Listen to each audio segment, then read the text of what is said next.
बिस्मिल्लाहिर्रहमानिर्रहीम, अस्सलाम वालेकुम। मैं हूं बिशारत राजा शहर इक़दार से एक और भी लाख के साथ आपकी खिदमत में हाजिर। नाज़रीन, आज 18 अप्रैल बारोज़ जुम्मा सुप्रीम कोर्ट ऑफ पाकिस्तान और इस्लामाबाद हाई कोर्ट इस वक्त मरकज़ निगाह बनी हुई है। सुप्रीम कोर्ट ऑफ पाकिस्तान में 9 मई के हवाले से जुड़े अहम केसेस की समाअत हो रही है।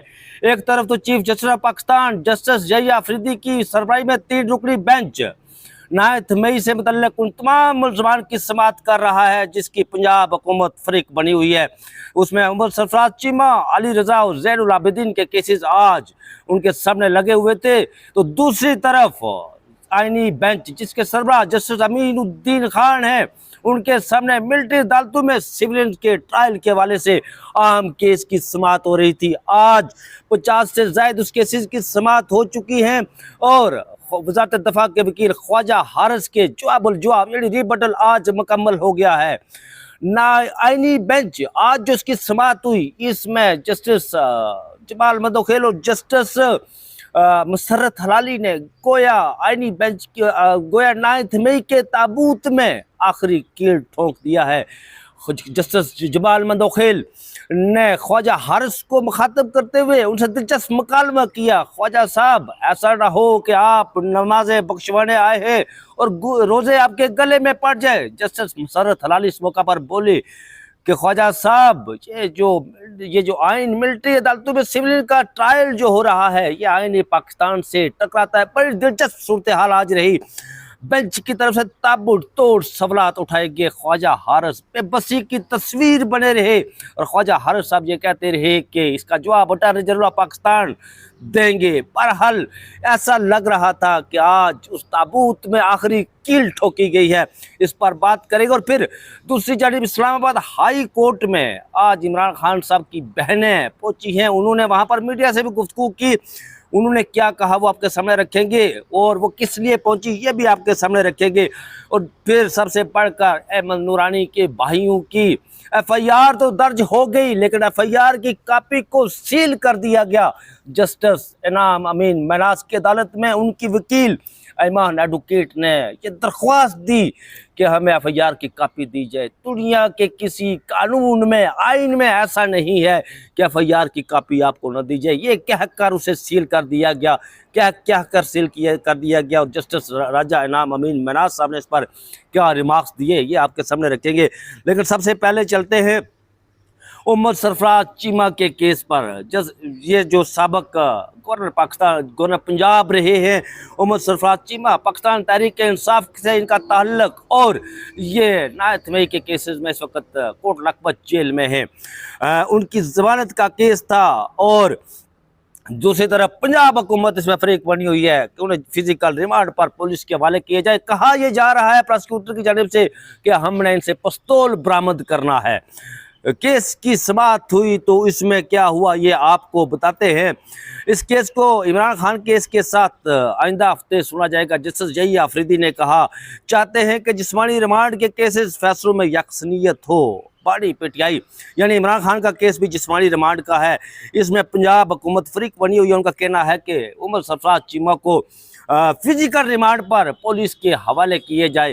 हवाले आगे बड़ी दिलचस्प सूरत हाल पैदा होती है जिसमें कहा जाता है कि एक पुलिस वाले के एक दांत तो बंदूक ने मुख्तलिफ जगह पर तोड़ा। ये बड़ा दिलचस्प मुकालमा आज चीफ जस्टिस यहिया अफरीदी की अदालत में देखने को मिला। लेकिन चीफ जस्टिस यहिया अफरीदी ने वहाँ पर उनको रिलीफ बनता भी था, लेकिन उन्होंने रिलीफ नहीं दिया। खुली अदालत में रिमांड देने की बजाय उन्होंने फ्रीकैन के वकला को अपने चैम्बर में बुलाया।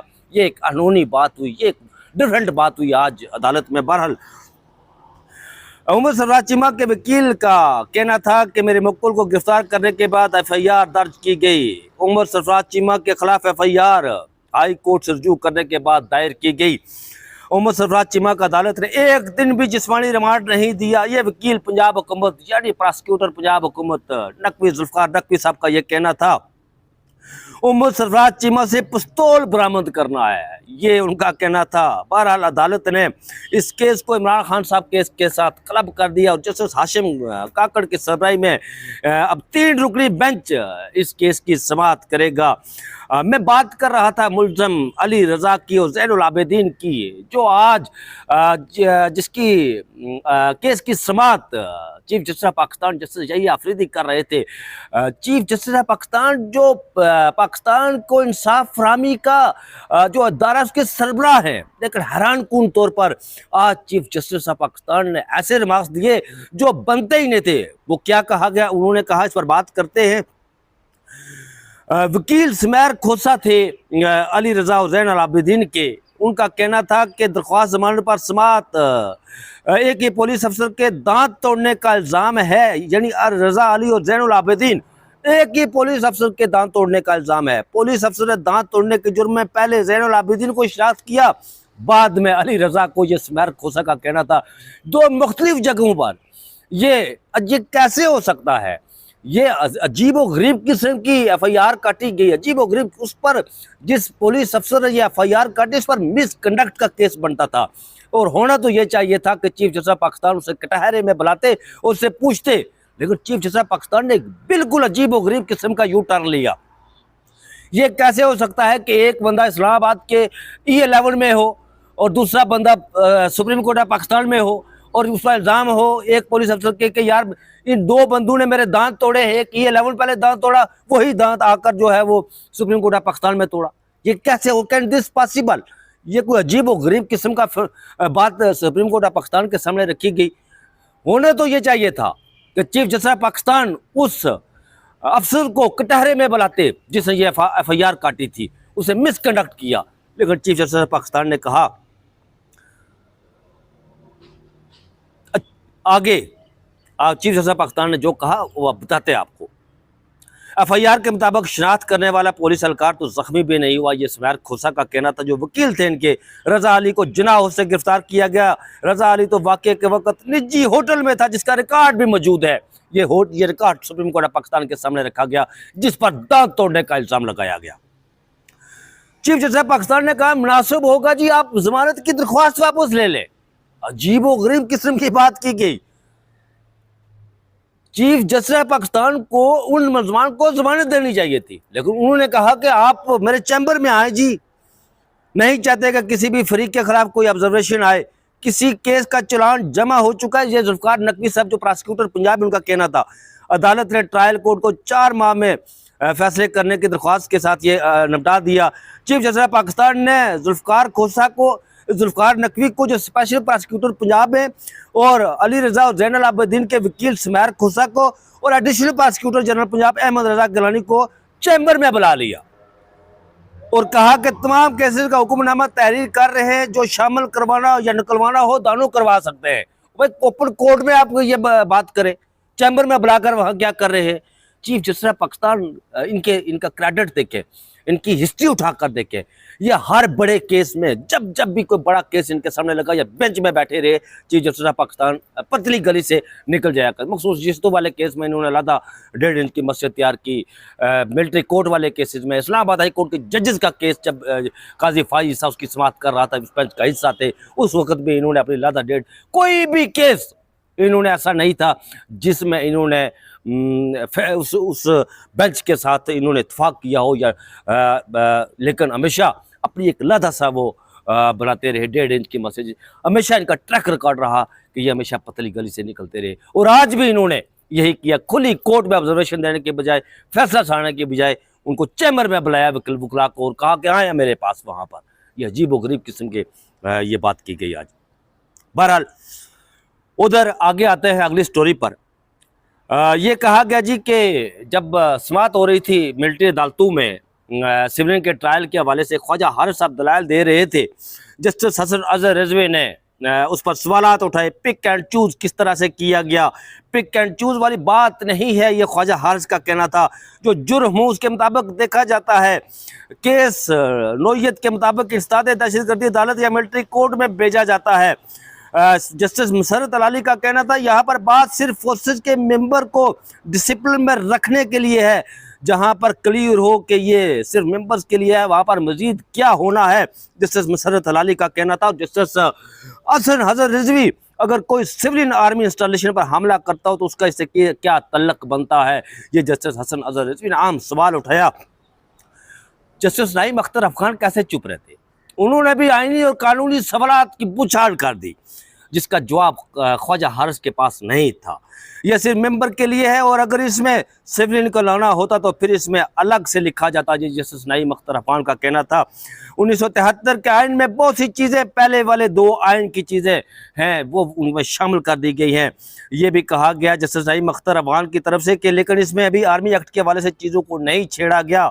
वज़ारत दफ़ा के वकील ख्वाजा हारिस साहब का आज उन्होंने अपने दलाइल मुकम्मल किए, तो उन्होंने ये भी कहा कि मिलिट्री कोर्ट कार्रवाई को आइन तो सीख करता है, कोर्ट मार्शल आइनी तौर पर तस्लीम शुदा है, कोर्ट मार्शल जमाना जंग नहीं जमाना अमन में भी होता है। ये कहना था ख्वाजा हारिस साहब का, जो वज़ारत दफ़ा के वकील हैं और जवाब दे रहे थे, आज दलाइल दे रहे थे, जिस पर जस्टिस जमाल मंदोखेल को यह कहना पड़ा कि ख्वाजा साहब ऐसा ना हो, नमाजें बख्शवाने आए और रोजे गले पड़ जाए। सेक्शन 21D1 1967 यानी 167 में शामिल किया गया। ये जस्टिस मुसर्रत हलाली का कहना था। नाज़रीन, आपको यहाँ पर बता दें कि ये सेक्शन 21D1 ये क्या है? ये वो सेक्शन है जो जासूसों के मुतल्लिक है कि अगर कोई जासूस किसी दूसरे मुल्क का आपके मुल्क में पकड़ा जाए तो उस पर यह ताज़ीरात, उस पर यह दफ़ात लगाई जाती है और फिर केस चलाया जाता है। ये सेक्शन 162 के आइन के नीचे बनाया गया। ये कहना था जस्टिस मुसर्रत हलाली का। आर्टिकल 202 के तहत 2 तरह की अदालतें हैं। जस्टिस जमाल मंदोखेल का ये कहना था हाई कोर्ट और मतहत अदलिया ये 2 अलग अदालतें हैं, 2 डिफरेंट अदालतें हैं। पहले मतहत अदलिया यानी ट्रायल कोर्ट में केस चलता है, फिर हाई कोर्ट में जाता है, फिर सुप्रीम कोर्ट ऑफ पाकिस्तान में आता है। उसकी अपील्स, अगर केस को हो जाए तो सजा वगैरह हो जाए तो उसकी अपील्स आती है। फिर यह कहा जाता है कि मिलिट्री का कानून आइन से टकराता है। ये जस्टिस मुसर्रत हलाली का कहना था। ये वही बातें हैं जो 9 मई के बाद तवातर के साथ यहाँ पर बेंच सवालात उठा रहा है, लेकिन जो वकला है उनके पास जवाब नहीं। और दूसरा, वकला के पास जो शवाहिद होते हैं वो शवाहिद उस तरह के, जैसे कल जिस सेनेटर एजाज चौधरी का केस लगा हुआ था तो जो वकला थे, प्रोसिक्यूटर थे, उन्होंने जो शवाहिद अदालत के सामने रखे वो शवाहिद रखे कि वकूआ 9 मई को होता है। अदालत के सामने जो शवाहिद रखे गए 10 मई और 17 मई की ऑडियो और वीडियो रिकॉर्ड रखा गया, जिस पर जस्टिस शफी सिद्दीकी और जस्टिस शकील अहमद को कहना पड़ा कि ये जो आप हमें शवाहिद दे रहे हैं ये 10 और 17 मई के हैं, वकूआ तो 9 मई का हुआ। यानी कि सेनेटर एजाज चौधरी 10 मई और 17 मई को साजिश करते पाए गए 9 मई के हवाले से वकूए के बाद। कमाल हो गया जनाब। हमारा 1973 का आइन बड़ा मजबूत है। जस्टिस मुसर्रत हलाली का कहना था फेयर ट्रायल कोर्ट मार्शल कार्रवाई में भी होता है। यह ख्वाजा हारिस का कहना था। प्रिजाइडिंग अफसरान को कानूनी सलाहियत के हामिल होते हैं, ये कहना था ख्वाजा हारिस साहब का। जस्टिस हसन अजीज रिजवी ने कहा कि मिलिट्री के 12 या 13 तनसीबात पर हमले हुए, मिलिट्री तनसीबात पर वो हमले सिक्योरिटी की नाकामी थी। ये बात जो उन्होंने कही जस्टिस हसन अजीज रिजवी ने कि अगर कोर कमांडर हाउस, जिसे बाद जिना हाउस का नाम दिया गया, पहले उसे कोर कमांडर हाउस कहते थे, किसी पाकिस्तान के किसी भी 2% आबादी की जो पाकिस्तान की टोटल पॉपुलेशन है उसमें से 2% आबादी को ये पता नहीं था कि वो जिना हाउस था। लेफ्टिनेंट जनरल शाहिद अजीज की किताब ये खामोशी कहाँ तक, उसमें उन्होंने जिक्र किया हुआ उसका। उन्होंने कहा कि मैं जब कोर कमांडर 2006 या 2007 में किताब लिखी गई, मैंने ये किताब 2012 या 2013 में पढ़ी थी। उन्होंने कहा था उसमें, उन्होंने कहा कि जब मैं कोर कमांडर बनकर लाहौर गया तो जब वह हम कोर कमांडर हाउस में गया तो मेरे डैडी मेरे साथ थे। तो जब उन्होंने वो कोर कमांडर हाउस देखा तो उन्होंने एक आहा भरी और जज्बाती भरी आहा भर के कहा कि वाओ क्या शानदार मकान है, इतना बड़ा कोर कमांडर हाउस। तो जनरल शाहिद अजीज कहते हैं कि अपनी किताब में लिखते हैं कि मैंने उन्हें बताया अपने वालिद साहब को कि डैडी ये मकान कोर कमांडर हाउस है, लेकिन ये मकान मोहम्मद अली जिन्ना का था। उन्होंने जब ये मकान ख़रीदा था तो उसके बाद वो कभी भी इस मकान में नहीं रहे। पहले ये अंग्रेज़ सपा के पास था, यानी बैरूनी साम्राज्य के पास था। जब वो यहाँ से निकला तो फिर उसके बाद पाकिस्तानी फौज ने उस मकान को अपनी तहवील में ले लिया और ये मोहम्मद अली जिन्ना के होते हुए पाकिस्तानी फौजों से अपनी तहवील में कोर कमांडर हाउस बनाया। ये तो अज़ाब बाद जब 9 मई हुआ तो ये कौम को बताया गया कि ये जिन्ना हाउस था, लेकिन अगर ये 9 मई ना होता तो फिर ये कौम को कैसे पता चलता कि ये जिन्ना हाउस है, जिस पर जस्टिस जमाल मंदोखेल को ये कहना पड़ा था कि हमें ये भी देखना होगा कि मोहम्मद अली जिन्ना उस मकान में कभी रहे या नहीं रहे, जिसे कोर कमांडर हाउस बाद जिसे जिन्ना हाउस का नाम दिया गया। ये मुनाफिकत की इंतहा है जो हमारे माशरे में जो हमें पढ़ाई जाती है, जो गलत तारीख हमारी नाले पाकिस्तान को पढ़ाई जाती है।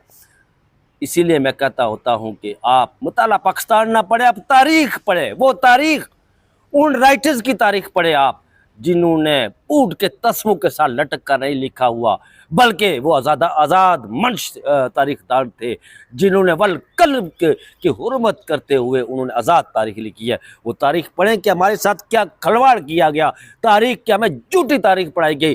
तारीख वो नहीं जो हम पढ़ते हैं, तारीख वो है नाज़रीन जो हमसे छपाई जाती है। ये नाकामी की बात कर रहा था जो जस्टिस हसन अजहर। ये कैसे हो सकता है कि कोर कमांडर हाउस लाहौर, जिसे जिना हाउस का नाम दिया गया है, वहां पर ये हमला हो और वहां पर वो कोर कमांडर हाउस में वहां चिड़िया पर नहीं मार सकती और ये लोग अंदर चले जाए? ये नामुमकिन है, ये नहीं हो सकता। अगर ये हुआ तो फिर ये माने, अफवाज पाकिस्तान ये माने कि उनकी ये नाकामी है। ये जस्टिस हसन रिजवी ने सवाल उठाया। उस वक्त मिलिट्री अफसरान के खिलाफ कार्रवाई की गई थी, क्या 9 मई पर किसी अदारे ने किसी का एहतसाब किया है? ये जस्टिस हसन रिजवी का कहना था। लेकिन इस सवाल का जवाब अटारनी जनरल पाकिस्तान ने कि मेरे पास जवाब नहीं है। ये ये एडिशनल अटारनी जनरल आमर रहमान साहब का कहना था। अदालत ने ख्वाजा हारिस साहब का शुक्रिया अदा किया कि उन्होंने अपने दलाइल मुकम्मल किए। तो नाज़रीन, इस तरह आप कह सकते हैं कि रोज यहाँ पर सुप्रीम कोर्ट ऑफ पाकिस्तान में, आला अदलिया में, हाई कोर्ट में जब 9 मई के केसेस आते हैं तो उनका हशर नशर होता है, उनके ताबूत में कीलें ठोकी जाती है उस बयानिया को लेकर जो हुकूमत ने झूठा और मनगढ़, मैं ये नहीं कह रहा, ये यहाँ पर साबित होता है सुप्रीम कोर्ट ऑफ पाकिस्तान में और आला अदालतों में कि वो बयानिया बनाया गया। बहरहाल आगे चलते हैं। ये अलीमा खानम की गुफ्तगू थी जो इस्लामाबाद हाई कोर्ट में उन्होंने सहाफ़ियों से की है और ये कहा कि मंगल का दिन इमरान खान साहब के केसेस के हवाले से मुलाकात का दिन था। बाहर जो लोग खड़े होते हैं उन्हें कहा जाता है कि आज तुम्हारी बारी आ गई, अंदर चले जाओ। अदालत ने वकला को फ़रिश्त का हुक्म भी देने का, जारी करने का कहा गया था। इमरान खान साहब के वकला को बाहर क्यों रोका जा रहा है, ये अलीमा खानम का कहना था। इमरान खान साहब के केसेस ख़राब करना चाहते हैं, ये चाहते हैं इमरान खान वकला से केसेस की मुशावरत ना कर सकें। 1000 लोग जाकर मिले, हमें खुशी होगी, ये अलीमा खानम का कहना था। जब इमरान खान के वकला का टाइम है तब ना जाएं, हम अडयाला खड़े होकर कहेंगे जब तक वकला की मुलाकात नहीं होती बाकियों को अंदर ना जाने दिया जाए, ये उन्होंने कहा। Salman Safdar chief justice supreme court के हुक्म से केसेस की मुशावरत के लिए अडयाला जेल गए थे, लेकिन उन्हें नहीं जाने दिया गया। जेल अमला चीफ जस्टिस के आर्डर को कुछ नहीं समझता, तो इन हमारी नहीं अदालत की हो रही है, ये उनका कहना था। बहरहाल नाज़रीन में उन्होंने एक केस की समाअत के हवाले से वो आई हुई थी और कोशिश कर रहे थे कि इमरान खान साहब के पर जो केसेस हैं उनकी जल्द समाअत हो और आज ही समाअत हो, लेकिन आज तो नहीं हो सकी। बहरहाल ये आगे आते हैं अहमद नूरानी आखिरी स्टोरी की तरफ, जो अहमद नूरानी से मुतल्लिक़ है, उनके भाइयों से मुतल्लिक़। उसमें दरख्वास्त दी हुई थी ईमान एडवोकेट ने कि FIR के असूल की दरख्वास्त के वो दी जाए, तो उस पर फ़रीक़ैन को नोटिस जारी कर दिए गए, जिसमें इनाम अमीन मनाज से 28 अप्रैल तक उसे जवाब तलब किया है। ईमान मज़ारी का कहना था कि अदालत हुक्म दे कि हमें FIR की कापी फराहम की जाए, मैं नोटिस जारी करके मरकज़ी केस के साथ समाअत रख देता हूँ, ये जस्टिस इनाम अमीन मनाज का कहना था। FIR की कापी तो पुलिस को फराहम कर देनी चाहिए, अदालत आर्डर जारी करे, ये ईमान एडवोकेट का कहना था, जिस पर जस्टिस इनाम अमीन मनाज ने कहा यह मुतफर्रक दरख्वास्त है, मैं नोटिस जारी कर रहा हूँ, FIR मिल जाएगी। FIR लेने के लिए लेने के और भी तरीके हैं, आइंदा समाअत मरकज़ी केस की कौन सा तरीका है? वो पुलिस स्टेशन जाते हैं तो वो कहते हैं कि ये सील शुदा है, कोई ऐसा अदालतों का दरवाज़ा खड़काया जाता है तो आगे से जनाब इनाम अमीन मनाज साहब कहते हैं कि FIR लेने के और से तरीके, कौन सा तरीका है? ईमान एडवोकेट ने उन्हें पूछा तो उन्होंने कहा जी कि मैं नोटिस जारी करके उनसे जवाब तलब करता हूँ। जो भी दरवाज़ा खटकाया जाता है पाकिस्तान में इंसाफ के असूल के लिए, वो दरवाज़ा मर्जी मंशा ताकतवरों की मंशा के मुताबिक वो फैसला करते हैं वहाँ पर बैठे हुए। ये हमारे मुल्क की अदलिया का हाल है। अदलिया का यहाँ पर इसको 26वीं यानी तरमीम आने के बाद से बाज़ीचा अतवाल बना दिया गया है। यहाँ पर अदलिया जिसकी बुनियाद रखी थी काजी मनीर ने, जिसको आप बंद ही कह सकते हैं ताकतवरों की, आज वो ओजे सरैया पर पहुंची हुई है। और कहा जाता है कि मैं बस हद इतराम, ये जुमला तो किस है ये नहीं, लेकिन एक कॉलम लिखा हुआ था किसी ने कि नाच घुंघरू बांध कर नाच। तो यही हो रहा है। नाज़रीन, ये चैनल आपका अपना चैनल है, इसे सब्सक्राइब भी कीजिएगा, लाइक शेयर भी कीजिएगा, टल्ली का बटन भी दबाइएगा। मुझे अपनी दुआओं में ज़रूर याद रखिएगा। मुझे दीजिए इजाज़त, पर बहुत सारा ख्याल रखिएगा। अल्लाह हाफिज़।